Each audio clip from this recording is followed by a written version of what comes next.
Alam niyo ba ang kwento sa likod ng isa sa mga pinakanakakatakot na lugar sa Pilipinas? Halika kayo, samahan niyo akong tuklasin ang hiwaga ng Diplomat Hotel sa Baguio City. Bago pa ito naging hotel, isa itong seminaryo at kumbento na itinayo noong 1911. Pero nang sumiklab ang World War II, naging kampo ito ng mga Hapon. Dito naganap ang mga brutal na pagpapahirap at pagpatay sa maraming pari, madre at mga sibilyan. Sinasabing ang mga kaluluwa nila ay nananatili pa rin sa lugar hanggang ngayon. Pagkatapos ng giyera, ginawa itong hotel. Pero kahit na binago ang anyo nito, hindi nawala ang mga kababalaghan.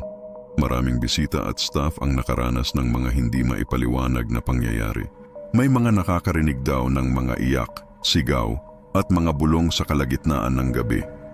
May mga nagpapakita raw na pugot na ulo ng mga pari at madre sa mga pasilyo at kwarto. Isa sa mga pinakatanyag na kwento ay ang tungkol sa isang white lady na madalas daw makita sa fountain sa labas ng hotel. May mga nagsasabi ring may mga batang multo na naglalaro sa corridors. At minsan, bigla na lang may kakatok sa pinto mo kahit wala namang tao. Kahit ang mga ghost hunters at paranormal investigators na bumisita dito ay kinikilabutan sa tindi ng paranormal activity.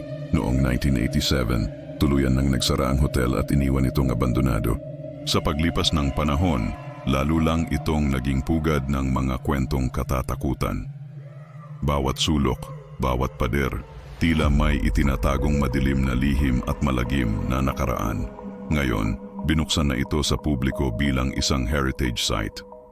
Pero ang tanong, handa ka bang pumasok at maramdaman ang mga kaluluwang hindi matahimik sa loob? Kung nagustuhan niyo ang kwentong ito, huwag kalimutang mag-like, share at mag-subscribe para sa marami pang kababalaghan. Salamat sa panonood at mag-ingat kayo palagi.